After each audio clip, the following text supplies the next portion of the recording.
Programa Diálogo com Edibo Bernardes. Apoio Valorap, auditoria, contabilidade, consultoria tributária e financeira. Acirp, valorize o perto, valorize o próximo. Musicake, venha reconhecer Unidade Itatiaia.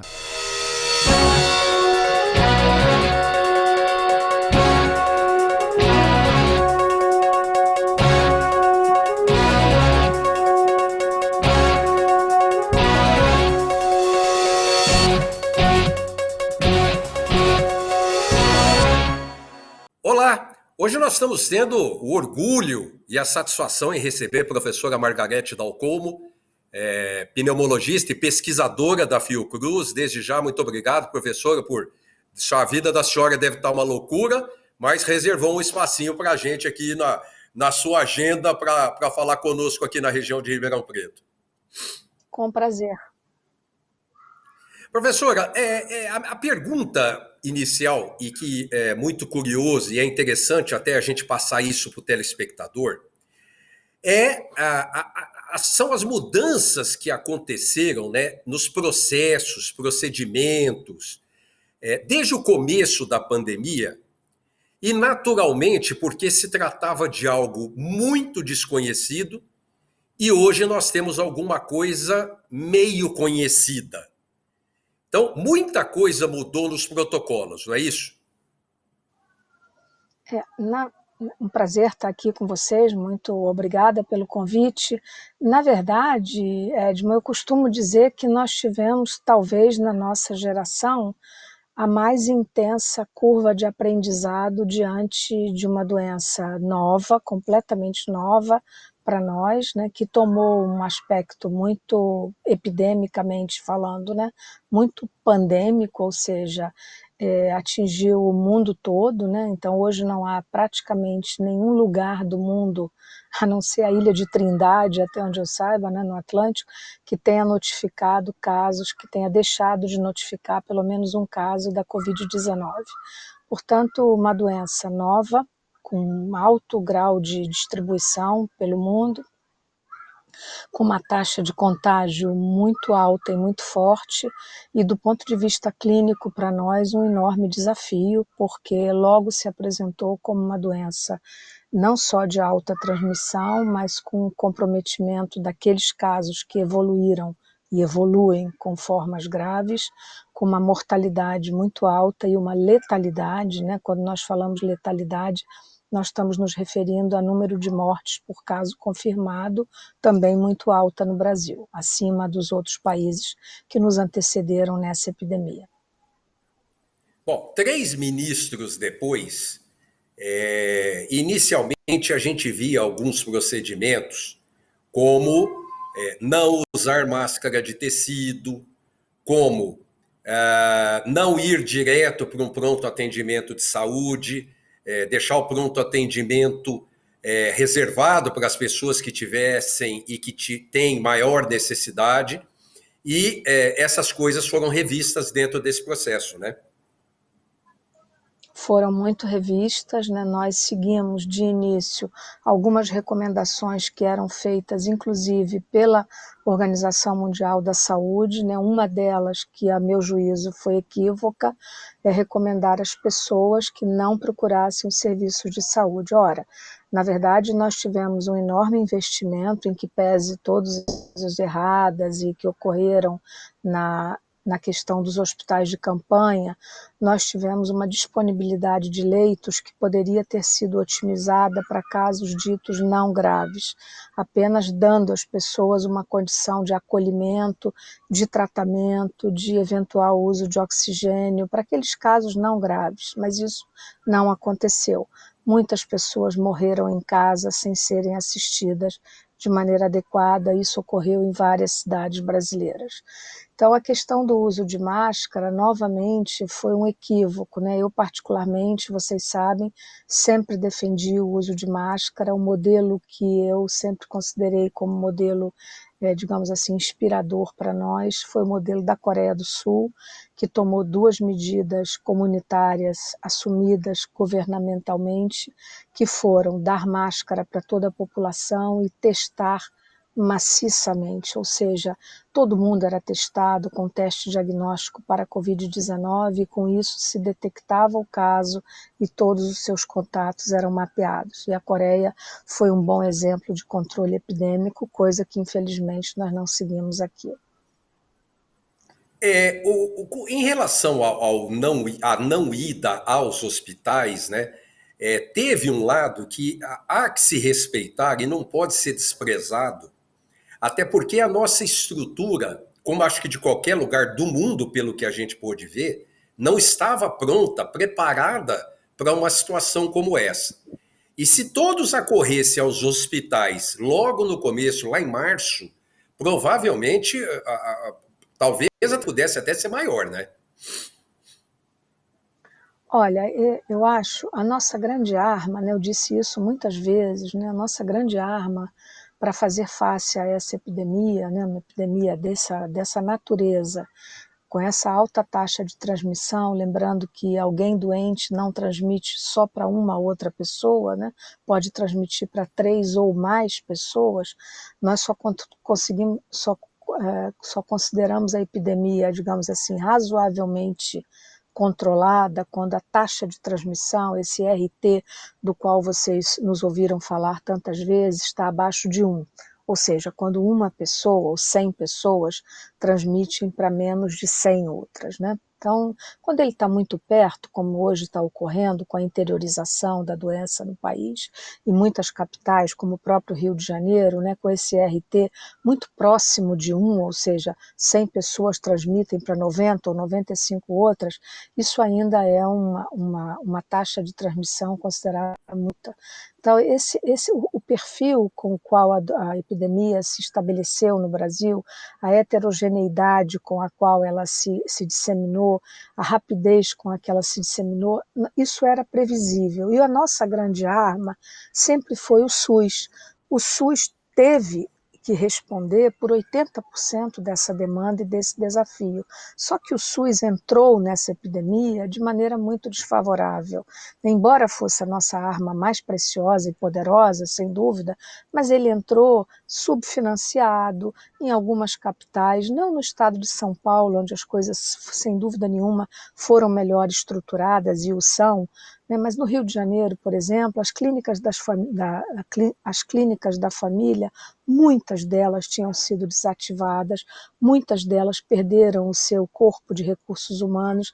Então o SUS entrou como uma arma, sem dúvida nenhuma, muito poderosa, mas muito combalida em algumas áreas, apesar da sua capilaridade, né, que é a preciosidade do SUS, né, o SUS está em todos os locais, em todos os níveis, mas nós sofremos com isso. Sem dúvida nenhuma, né, uma das nossas preocupações desde o início foi exatamente isso a que você se referiu, que foi o exaurimento da estrutura dos serviços de saúde, sobretudo os hospitalares. Então, houve momentos em que realmente teve até mortes de pessoas por não conseguirem ser internadas em serviços de terapia intensiva. Então, sem dúvida, numa doença epidêmica desse peso, né, dessa carga, dessa magnitude, digamos assim, sem dúvida houve perdas que poderiam ter sido evitadas.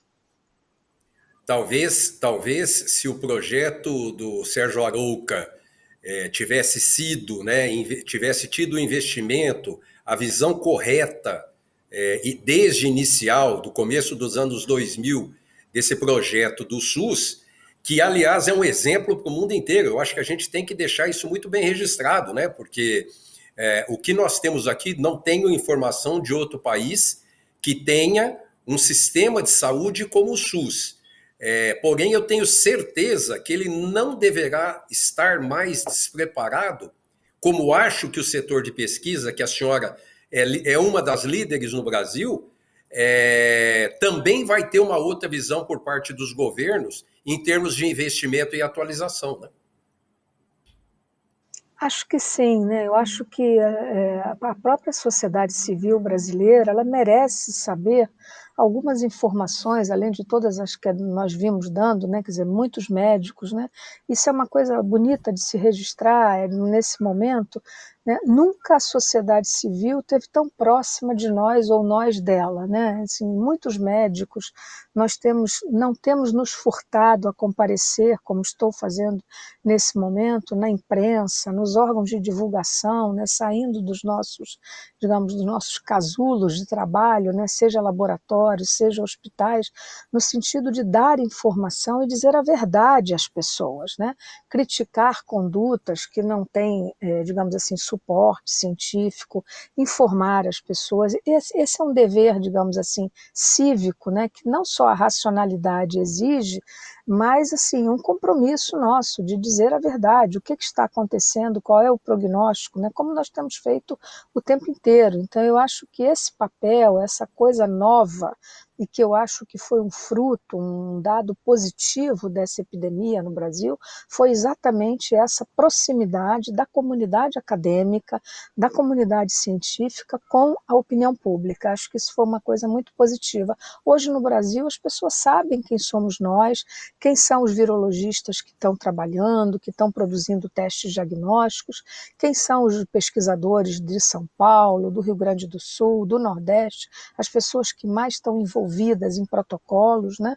Nós que estamos conduzindo os protocolos de pesquisa de vacina, as vacinas de fase 3 que estão indo no Brasil, onde o Brasil tem tido, sem dúvida nenhuma, um protagonismo bastante louvável nesse sentido, né? Então, assim, entre todas as iniquidades do Brasil, né, as desigualdades sociais que foram reveladas de maneira quase que obscena nessa epidemia, né? Aliás, como eu disse, em março, né, quando eu dei a minha primeira entrevista para o jornal O Globo aqui no Rio, eu disse: a Covid-19 vai mostrar de maneira obscena a desigualdade social brasileira, o que aconteceu, obviamente.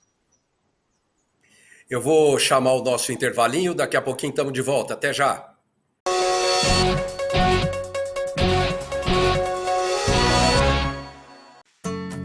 Hoje eu quero aquela brusqueta de pepperoni.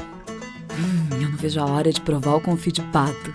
Ou será que peço o risoto de carne seca, hein? E eu mereço o brownie de sobremesa. Eu vou pedir a torta de chocolate com geleia de damasco. Nossa, a gente nem chegou e já tá pensando na sobremesa. O mousse cake da Itatiaia agora é My Mousse Cake. O mousse cake que você sempre amou, com tudo que você sempre pediu. 1924. O desafio está no ar. Rádio Clube. Liderança total. São Paulo agora é líder no IDEB, Índice de Desenvolvimento da Educação Básica. O ensino fundamental teve o melhor resultado do Brasil e o ensino médio registrou o maior crescimento da sua história. As aulas online continuam. As aulas presenciais no ensino médio já começaram e no ensino fundamental estão previstas para o dia 3 de novembro. Educação com segurança e responsabilidade. Governo de São Paulo.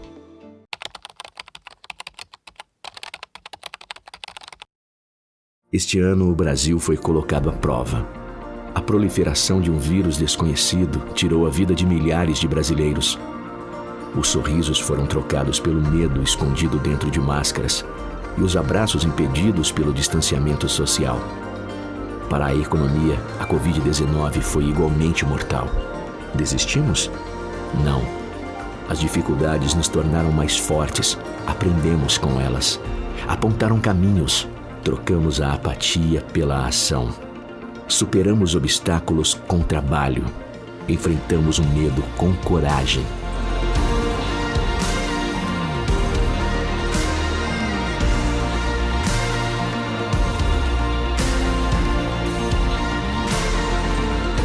Somos resilientes. Somos a CIRP. Voltamos a apresentar Diálogo, Apoio, Valorap, a CIRP, Mousse Cake.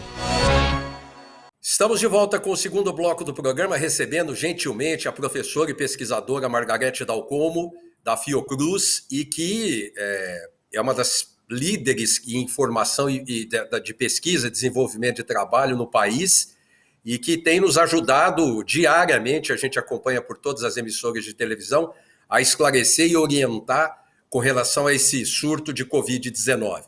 Professora, com relação aos tratamentos, nitidamente nós temos percebido que existe um melhor relacionamento entre os médicos e a doença. Basta saber o seguinte, aqui em Ribeirão Preto, nós temos desde junho de 200 a 300 contaminados diários, E o número de óbitos reduziu para 10 a 20%, o que mostra claramente, a gente não, é matemático, né? Está morrendo menos. O que mudou nisso, professora?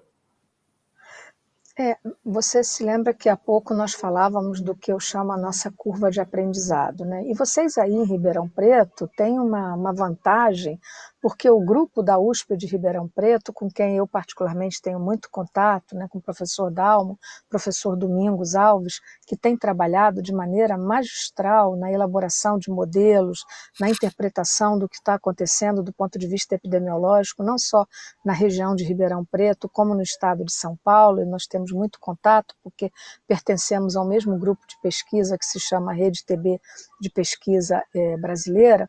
Então, assim, na verdade, isso também faz parte da nossa curva de aprendizado, né? Nós aprendemos a manejar melhor os casos.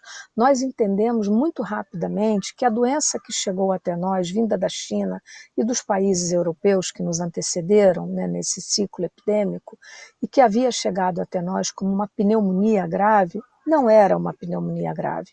A Covid-19 é uma doença sistêmica que compromete vários sistemas do corpo humano. Ela é uma doença que hoje os últimos trabalhos a chamam, digamos assim, de uma doença vascular, uma endotelite, digamos, né? Uma doença que compromete todo o endotélio, né, da vasculatura do corpo humano. E é por essa razão que muitos pacientes que morreram no início chegavam ao hospital deixando os médicos perplexos porque estavam falando, conversando e de repente entravam em insuficiência respiratória e morriam. Esses pacientes não morriam da pneumonia, eles morriam da trombose, da doença que é muito trombogênica, digamos assim, ela é capaz de comprometer a microcirculação pulmonar e o doente morria de trombose na microcirculação. Rapidamente aprendemos que a utilização de anticoagulação nesses pacientes era estratégica. Da mesma maneira como perdemos, digamos assim, o temor, né, e aquela recomendação da intubação precoce de pacientes graves caiu rapidamente por terra. Nós voltamos a utilizar práticas que nós já utilizávamos antes, que é a chamada ventilação não invasiva. O paciente só é intubado quando ele realmente evolui para uma insuficiência respiratória aguda muito grave, que não tem outra solução, caso contrário ele é colocado nessa modalidade de oxigênio em alto fluxo, em ventilação não invasiva com máscara, e é acompanhado com anticoagulação, com a utilização de corticosteroides. Então, todo esse arsenal terapêutico que depois, ao longo desses meses, a literatura foi mostrando, né, pelas publicações havidas, como, por exemplo, pelo uso de corticoide, né, que é o que realmente pode interferir, inclusive, na mortalidade, como mostrou o estudo publicado pelos ingleses recentemente, há cerca de 2 meses atrás, com a utilização da dexametasona, e nós sempre utilizamos corticoide para tratar grande parte dos nossos pacientes pneumológicos graves em terapia intensiva. Então, assim, isso que eu estou chamando do nosso aprendizado ao longo desses meses, resgatou conhecimentos que nós tínhamos e otimizou, digamos assim, condutas que são condutas corretas, adequadas, como, por exemplo, outras questões, né, nessa coisa do paciente de terapia intensiva ou mais grave, né, a utilização mais frequente da posição prona, que é aquela posição em que o paciente fica de barriga para baixo, digamos, né, no sentido com o objetivo de ventilar melhor os pulmões, e todos os outros procedimentos dentro de um local fechado, como nós chamamos, né, naquelas áreas fechadas para a Covid-19, que toda a rede hospitalar teve. Então, assim, isso sem dúvida nenhuma contribuiu para uma menor mortalidade e uma menor letalidade, sobretudo, desses pacientes. Especificamente na sua área, inicialmente, não tinha sido percebido a formação de trombos nos pulmões, o que, a partir do momento que foi percebida essa formação de trombos, com anticoagulantes, melhorou muito também a qualidade no momento daquele que, por exemplo, estava acometido apenas do pulmão, não é isso? Exato, então foi isso que eu me referi, quer dizer, rapidamente nós entendemos que se tratava de uma doença com um grave comprometimento vascular de toda a microcirculação, não apenas pulmonar, como cardíaca, como renal, por exemplo, e inclusive de extremidades, né? Muitos pacientes sofreram amputações de dedos, de membros inferiores, né? Nós acompanhamos alguns casos assim dramáticos, né? De amputação de extremidades por necrose, por falta de vascularização. Então a doença é muito cruel no sentido, não apenas pelo aprendizado intenso que ela nos proporcionou, mas pelas consequências muito dramáticas e hoje, né, que é a nossa grande preocupação, pelas sequelas que ela pode deixar, né? Hoje está claro que a Covid-19 é uma doença que deixa sequelas, mesmo em pacientes que não evoluíram para formas graves, né, as pessoas podem ficar com sintomas neurológicos durante um tempo longo, né? Questões como, por exemplo, a perda do olfato, a perda do paladar, essas costumam voltar num tempo não exatamente curto, né? Tem gente que volta em 2, 3 semanas, algumas pessoas em dias e outras levam meses para recuperar, né? E nós não sabemos se aquelas que estão levando meses ficarão com essa sequela perene, né? Há muitas questões que nós ainda não sabemos responder, né? Então, por exemplo, hoje nós estamos vendo, inclusive em pacientes mais jovens, abaixo de 50 anos de idade, sequelas cardiológicas muito importantes, né, com uma doença chamada miocardite, enfim, pelo comprometimento do músculo cardíaco, isso leva a um dano cardiológico, inclusive em gente mais jovem que não era portadora de comorbidade prévia. Então, hoje a nossa grande preocupação é tratar os pacientes de maneira muito próxima, usar anticoagulação sempre que necessário, de acordo com a medição dos chamados marcadores relacionados à COVID, que são feitos no sangue, digamos assim, o controle muito próximo da oxigenação e o atendimento, a assistência a esses pacientes num serviço de saúde sempre que eles não se sintam suficientemente à vontade para ficarem em casa ou serem acompanhados. E é claro que o recomendado é que cada um tenha ou uma unidade do SUS de referência para seu acompanhamento, ou um médico da sua confiança, como muitas pessoas têm, para responderem às suas, se não às suas dúvidas clínicas, como eu costumo dizer, pelo menos às suas angústias e aos seus medos, que são muitos. A senhora citou as comorbidades, continuamos com aquele elenco, obesidade, diabetes. Quais são as que foi se descobrindo as mais graves, as mais contundentes que complicaram o tratamento? Desde o início dos primeiros trabalhos chineses, né, se mostrava, inclusive nós na primeira revisão que fizemos ainda na gestão do ministro Mandetta, no Ministério da Saúde, eu participei daquele grupo inicial que assessorou, nós fizemos a revisão do fluxograma, digamos assim, que o Brasil usava para síndrome gripal, né, e para síndrome respiratória aguda grave. E baseado nos trabalhos chineses, né, até aquele momento se mostrava que a hipertensão arterial grave ou cardiopatias eram os marcadores clínicos de maior risco para a gravidade de doença. Não para adquirir a doença, mas para evoluírem com gravidade na doença. E logo depois nós fomos vendo que os fenômenos de natureza vascular, a obesidade é por si só um dos fatores, digamos assim, de maior risco para a morbidade e para a mortalidade da da Covid-19. O doente obeso, ele já é um doente que nós chamamos, na nossa linguagem, de inflamado. A célula adiposa, ela já é uma célula inflamada por natureza, né? Então, assim, houve, sem dúvida, uma relação direta desse marcador clínico, obesidade, em relação à mortalidade e a complicações relativas à Covid-19, sem dúvida nenhuma. Diabetes descompensado, hipertensão arterial, cardiopatias, pneumopatias graves, por exemplo, o paciente enfisematoso grave, ele é um paciente que, se ele evolui com insuficiência respiratória, com necessidade de ventilação mecânica, é um paciente que sofrerá um processo de desmame, como nós chamamos, extremamente complexo, exigindo muitas manobras, digamos assim, complementares para que ele possa ter uma chance de sair desse quadro. Nós estamos caminhando para o final da nossa entrevista e eu preciso fazer uma pergunta de caráter político para a senhora.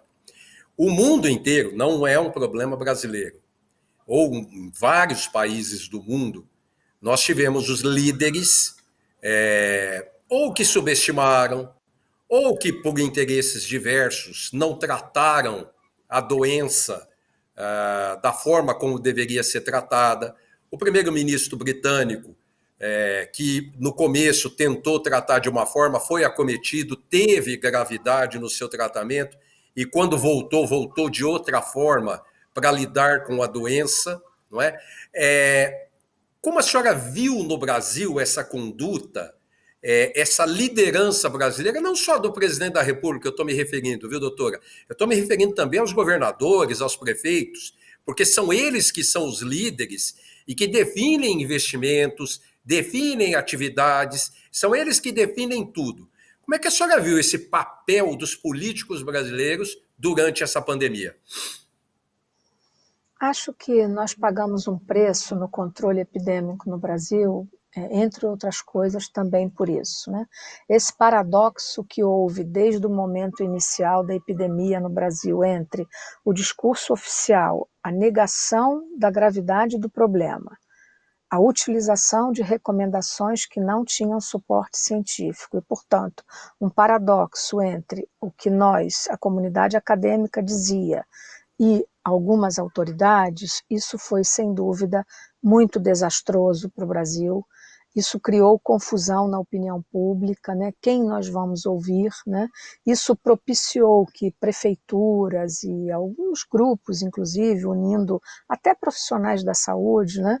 Fizessem aquisições inadequadas, eu diria, não estou nem entrando no mérito do que houve de corrupção com os hospitais de campanha, compra de ventiladores, claro, né? Lembrando que eu disse isso muitas vezes, né? O que salva a vida não é comprar respirador, o que salva a vida de pessoas são médicos, são profissionais de saúde qualificados, enfermeiros, farmacêuticos, fisioterapeutas, uma equipe de saúde que saiba lidar com a complexidade de um paciente grave. Isso é que salva a vida, e não gastar dinheiro com remédios ou com equipamentos que, na verdade, serviram para pouco, né, no momento epidêmico. Então, respondendo à sua pergunta, né, eu acho que sim, que foi muito lamentável, né? Eu participei, por exemplo, do grupo que foi nomeado pelo governador do Rio de Janeiro, né, para assessorar, e esse grupo foi desfeito desde a demissão da saída do secretário da Saúde, Dr. Edmar Santos. Nós nunca fomos recebidos pelo governador.